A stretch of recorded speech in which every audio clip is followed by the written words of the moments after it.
చూస్తున్నారు. నెల్లూరు రాజకీయాల్లో సంచలనంగా మారింది వేమిరెడ్డి ప్రశాంతి ఆడియో. వైసీపీ నేత నల్లపరెడ్డి రాజేంద్రనాథ్ రెడ్డికి ఫోన్ చేశారు ప్రశాంతి. ఆత్మకూరులో టీడీపీ గెలవదు, విక్రమ్ బాగా పనిచేస్తున్నాడు అని అన్నారు ప్రశాంతి. తనకు టీడీపీలో చేరడం ఇష్టం లేదంటూ కామెంట్ చేశారు ప్రశాంతి. తనకు పోటీ చేయడం ఇష్టం లేకున్నా కొవ్వూరులో నిలబెడుతున్నారు అని అన్నారు ప్రశాంతి. ఈ ఆడియోను బయట పెట్టారు వైసీపీ నేతలు. ఇప్పుడు ఈ ఆడియో సోషల్ మీడియాలో సంచలనంగా మారింది. వేమిరెడ్డి ప్రభాకర్ రెడ్డి, అవును, వేమిరెడ్డి ప్రభాకర్ రెడ్డి భార్య వేమిరెడ్డి ప్రశాంతి రెడ్డి కొద్ది రోజుల క్రితం టీడీపీలో చేరారు. చేరిన తర్వాత అక్కడ కొవ్వూరు నుంచి బరిలోకి దిగారు. కొవ్వూరు నుంచి టీడీపీ బరిలోకి దించింది వేమిరెడ్డి ప్రశాంతి రెడ్డిని. ఈ నేపథ్యంలో ఇప్పుడు ఈ ఆడియో సంచలనంగా మారింది. నెల్లూరు రాజకీయాల్లో హాట్ టాపిక్గా మారింది ఇప్పుడు ఈ ఆడియో కాల్. నెల్లూరు రాజకీయాల్లో సంచలనంగా మారింది వేమిరెడ్డి ప్రశాంతి రెడ్డి ఆడియో. అదిగో ఆ ఆడియోని మరి కాసేపట్లో మీకు వినిపించే ప్రయత్నం చేస్తాను. వైసీపీ నేత నల్లపరెడ్డి రాజేంద్రనాథ్ రెడ్డికి ఫోన్ చేశారు ప్రశాంతి. ఆత్మకూరులో టీడీపీ గెలవదు, విక్రమ్ బాగా పనిచేస్తున్నాడు అంటూ కూడా ఆ ఆడియో కాల్ చెప్పిన పరిస్థితి. తనకు టీడీపీలో చేరడం ఇష్టం లేదంటూ కామెంట్ చేశారు ప్రశాంతి. తనకు పోటీ చేయడం ఇష్టం లేకున్నా కొవ్వూరులో నిలబెడుతున్నారంటూ కూడా ఆడియోలో చెప్పుకొచ్చారు. ఇంకా ఏమన్నారో చూద్దాం. ప్రశాంత్ అక్క, రాజేంద్ర అక్క బాగున్నారక్క? బాగున్నా. ఎక్కడున్నావు? అక్క బెంగళూరులో ఉన్నానక్క. ఓ బెంగళూరు. అదే ఇక్కడ పీజీలు స్టార్ట్ చేస్తున్నానక్క, ఒక 2 పీజీలు అవి కట్టిస్తున్నానక్క. ఓ ఇక్కడ లేవా నువ్వు? అంటే ఆ పీజీలు అయ్యేదాకా ఒక 8 నెలల నుంచి వస్తా పోతా ఉన్నానక్క. నెక్స్ట్ వీక్ వస్తున్నానక్క నెల్లూరుకి. ఓ ఓకే ఓకే సరే అక్క అక్క అక్క సరే. ఎందుకు చేశానంటే చెప్పండి అక్క. నువ్వు ఇప్పుడే చెప్పొద్దు. లేదు లేక ఎవరికి చెప్పను లేక నాకు కొంత అర్థం అవుతా ఉందక్క. ఊరికి పోటీ చేయమని అడుగుతున్నారు వాళ్ళు ఇప్పుడు టీడీపీలో. అదే నాకు అర్థమైందక్క. అక్క అక్క అది ఎట్టంటది అనేది నాకు తెలీదు. ముందు వాళ్ళు సర్వేపల్లి అడిగితే మాకు సర్వేపల్లి వద్దని చెప్పాము. ఎందుకంటే ఈ కాన్స్టిట్యున్సీలో రాదు కదా. అవునక్క అవునక్క. సో వాళ్ళు అప్పుడు కొవ్వూరు తీసుకోమని చెప్పారు. ఫస్ట్ ఈ ఆదాల ప్రభాకర్ అన్న కూడా వస్తానని చెప్పినప్పుడు వాళ్ళ అల్లుడికి ఏదో చెప్పారు. ఇప్పుడు ఆయన మానేశాడు, మళ్ళీ వెనక్కి పోయేశాడు. ఆయన ఏందో పేమెంట్ తీసుకొని ఏదో చేశాడు. మనమైతే ఇంకా వాళ్ళు వెనకబడే ఉన్నారు, మమ్మల్ని వదలటం లేదు ఎవరు. రోజు ఇంటికి వస్తున్నారు, ఫోన్ల మీద ఉన్నారు. నాకు కూడా ఇష్టం లేదు మారడం అసలు. ఫస్ట్ నుంచి నాకు ఈ పార్టీ ఇష్టము, దాని వల్లే. కానీ మరీ వాళ్ళు ఈ మాదిరి చేసే లోపల అన్నని కన్విన్స్ చేయలేకుండా అంటే అన్న ఒకటే మాట్లాడుతున్నారు. అంటే నాకు ఇంత అవమానం జరిగినా మళ్ళీ నువ్వు దాంట్లోనే ఉండమంటావా? నేను ఉండను అన్నారు. సరే గమ్ముగా అయిపోదాము అని చెప్పా నేను. అంత చేతగాంతనంగా నేను ఎందుకు ఉండాను? నాకేమి ఈ రాజకీయం అవసరం లేదు, పోటీ చేస్తా నేను. గెలిస్తా, ఓడిపోతే ఓడిపోతా, తర్వాత క్వైట్ గా అయిపోతా నేను, అంతేగాని పోటీ చేయకుండా నేను ఉండను అంటున్నాడు ఆయన. సో అది ఇప్పుడు జరుగుతుండేది. సో ఇప్పుడు వీళ్ళేమో అందరూ బట్టి నాకొద్దులే ఉత్తి ఎంపీ ఎలక్షన్ చేసుకోండి అంటే, లేదు అక్కడ దినేష్ కి తక్కువ ఉంది, మైనస్ లో ఉన్నాడు, మీరైతే ప్లస్ అవుతది అని చెప్పి పట్టుకొని ఉన్నారు వాళ్ళు. అదైతే వాస్తవం. దినేష్ అయితే వీక్ క్యాండిడేటే అక్కడ. ఇంకా నేను మీ గురించి ఏం చెప్పేదక్క, అన్నా మీరు కావాలైనా కోవూరైనా అని చెప్పి అంటున్నారు ముందు. కోవూరు అయితే ఈయన ఆదాల వాళ్ళ అల్లుడికి ఇప్పుడు వాళ్ళు రావట్లేదు కాబట్టి వాళ్ళు కావాలి, ఆల్రెడీ కావ్య కృష్ణారెడ్డి ఉన్నాడు, అతను చూసుకుంటాడు, సో కోవూరే తీసుకోండి అని చెప్తున్నారు. అదే కావాలి వచ్చి కావ్య కృష్ణారెడ్డిని కూడా అక్కడ లోకల్ గా వ్యతిరేకించారు ఈ మధ్య అందరూ కలిసి. అందరూ వ్యతిరేకించారు, కానీ వీడి మీద ఇంకా వ్యతిరేకుతుంది కదా. కూడా పోతున్నాడు. ఆ ప్రతాప్ ని అసలు ఎవరు ఓటు కూడా ఇరు ఒక్కటి కూడా. అది ఊరికే నీకు ఒకసారి చెప్తామని. నాకు పాపం ప్రసన్న అన్న అనే తలకే నాకు కూడా ఇదిగా ఉంది. అదే కదక్క, అందరూ ఇంట్లో వాళ్ళం అయిపోతుంది. అదే కదక్క, కానీ వాళ్ళు ఇంకా చెప్పినప్పుడు ఇంకా అది మీరు ఆలోచించుకోవాలి కదా రాజకీయాల్లో. మళ్ళీ అన్నకు కూడా ఏంటంటే టీడీపీలో వెళ్తున్నాం కాబట్టి అటు వైఎస్ఆర్సీపీ వాళ్ళు కూడా ప్రెషర్ గానే ఉంటది. ప్లస్ ఎక్కడో ఇప్పుడు ఆత్మకూరులో అయితే ఒక 10,000 కూడా మెజార్టీ రాదు, 10,000 తగ్గద్ది. అవునక్క, ఎందుకంటే విక్రమ్ బాగా చేస్తున్నాడు, రామనారాయణ పోయినా కూడా ప్రాబ్లం అవుతుంది. ఉదయగిరి బానే ఉంది, ఉదయగిరి బాగుంది టీడీపీకి, అది కూడా బాగుంది. కందుకూరు కూడా ఇప్పుడు ఆ పిల్ల ఎవరో పెట్టారు. అవునక్క. ఇది నేను ఇంత మాట్లాడుతా ఉన్నప్పుడు వాళ్ళు కందుకూరు కూడా అనౌన్స్ చేయించేశారు. అవునక్క. ఇంకా నా వెనకాల ఎందుకే మీరు పడ్డం, మీరు ఏమైనా చేసుకోండి అని నేను కూడా వదిలేసాను.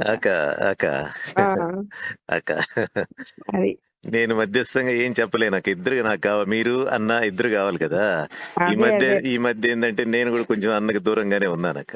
చూస్తుంటారా వీడియోలో చెప్తూ పెడుతున్నావు కదా. అదే కదక్క, అదే కదక్క అక్క. అదే ప్రతి ఎలక్షన్ అప్పుడు మీకు అందరికి మామూలు ఇది అవి ఉంటాయి అక్క. కానీ అక్క మాకెప్పుడు పెద్దగా లేవక్క. మేము పోయి తిరిగేది చేసేది, అన్న గెలుపు కోసం గట్టిగా కృషి చేసేవాళ్ళము అన్ని ఉండేదక్క. లాస్ట్ టైం కూడా రాహిన్ కూడా తిరిగాడక్క అన్న కోసం, ప్రసన్న కోసం. రజిత్ పెద్దగా తిరగలేడు. ఇది చెప్పకు రాజేంద్ర, ఇప్పుడే నేను ఇంకా కన్ఫర్మ్ కూడా చేసుకోలేదు. అదే మేమైతే ఇంకా యాక్సెప్ట్ కూడా చేయలేదు దానికి. వాళ్ళు చెప్తా ఉంటే ఇదే చెప్పాను నేను, బంధువులు కదా అది ఇది అని. సర్వేపల్లి అంటే కూడా అదే చెప్పవద్దు నాయన, నాకెందుకు సర్వేపల్లి, ఆయన లేదమ్మా నువ్వు గెలుస్తావు అంటాడు ఆయన. గెలవనని కాదు, అదేలేండి, నాకు ఇష్టం లేదు సర్వేపల్లిలో పోయేయడము. అవునులే, అది మరీ డైరెక్ట్ కదక్క. వద్దు వద్దు అని చెప్పాను నేను. అంటే ఇంకా అంటే ఆయనకి టికెట్ ఇవ్వనే చెప్పారులే వాళ్ళు, ఆయనకి ఇవ్వట్లేదు అందుకని చెప్పి సర్వేపల్లి తీసుకోమనే చెప్పారు. అవునులే, ఎవరు లేకపోతే ఆయనకి ఇస్తారు కదా పాపం. అంతే కదక్క, అంతే కదక్క. సరే రాజేంద్ర, అట్లేక. రైట్, అది ఆడియో కాల్ కి సంబంధించి. ఇప్పుడు అదే ఆడియో కాల్ ఇప్పుడు ఆంధ్రప్రదేశ్, ఏపీ రాజకీయాల్లో హాట్ టాపిక్ గా మారింది. ముఖ్యంగా రియాక్షన్స్ వస్తున్నాయి దీనికి సంబంధించి. ఇదే అంశానికి సంబంధించి రియాక్ట్ అయ్యారు నెల్లూరు వైసీ అభ్యర్థి విజయసాయిరెడ్డి. ఆ తర్వాత ఇదే అంశానికి సంబంధించి రియాక్ట్ అయ్యారు కోవూరు టీడీపీ అభ్యర్థి Prashanti Reddy. At the same time Prashanti రెడ్డికి సంబంధించి ఎప్పుడైతే ఈ ఆడియో కాల్ వైరల్ గా మారిందో, ప్రభాకర్ రెడ్డి కూడా ఫ్రేమ్లోకి వచ్చారు. టీడీపీ ఎంపీ అభ్యర్థిగా నెల్లూరు నుంచి బరిలోకి దిగుతున్నారు. రియాక్షన్స్ ముందుగా విజయసాయిరెడ్డి రియాక్షన్. రాజేంద్రనాథ్ రెడ్డి గారు, ప్రశాంత్ రెడ్డి గారు టెలిఫోనిక్ సంభాషణ నిశితంగా పరిశీలించినట్లయితే ఒక్క విషయం చాలా స్పష్టంగా తెలుస్తూ ఉంది. పెద్దల పట్ల అగౌరవంగా మాట్లాడడం, రెండు, తెలుగుదేశం పార్టీలో చేరిన తర్వాత ప్రశాంత్ రెడ్డి గారు కానీ ఆమె భర్త వేమిరెడ్డి ప్రభాకర్ రెడ్డి గారు కానీ విజయం సాధించలేనట్లయితే మేము క్వైట్ అయిపోతాము, మేము ఇక్కడ రాజకీయాల్లో ఉండము, మా యొక్క వ్యాపారాలు పరోక్షంగా చెప్పడం ఏంటంటే మా యొక్క వ్యాపారాలు చూసుకుంటాం, మేము రాజకీయాల్లో ఉండం, ప్రజా జీవితంలో ఉండం, మేము క్వైట్ అయిపోతాము అన్నటువంటిది చాలా స్పష్టంగా వాళ్ళ యొక్క మదిలో ఉంది అన్నటువంటి విషయం తెలుస్తూ ఉంది. అంటే తన వ్యాపారాలు ఏదైతే ఉన్నాయో అది దుబాయ్లో కానీ, సింగపూర్లో కానీ, ఇండోనేషియాలో కానీ, ఆఫ్రికాలో కానీ, ఇక్కడ భారతదేశంలో కానీ ఆ వ్యాపార లావాదేవీలు చూసుకుంటారే కానీ ప్రజా జీవితంలో వీళ్ళు ఉండరు అన్నటువంటిది ఘంటాపదంగా చెప్పొచ్చు. వాళ్ళ మనోభావాలనే వాళ్ళు వ్యక్తం చేయడం జరిగింది.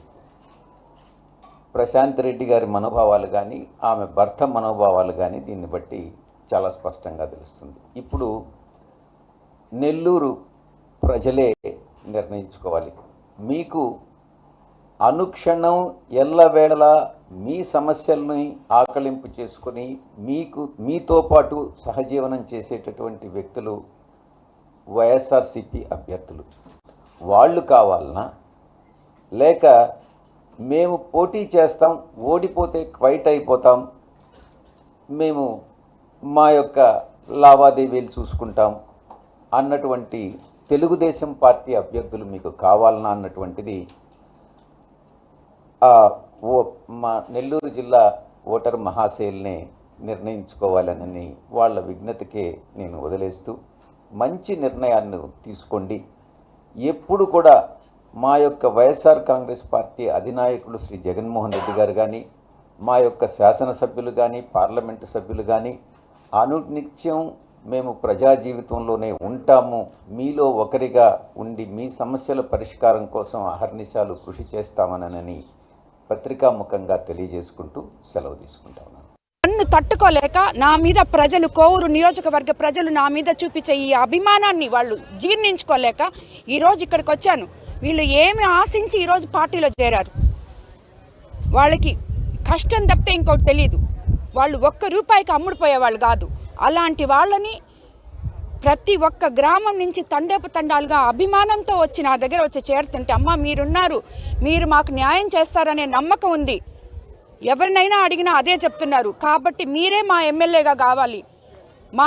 మీరు వస్తే మేము ప్రశాంతంగా ఎటువంటి కమిషన్లు లేకుండా వ్యాపారం చేసుకోగలం.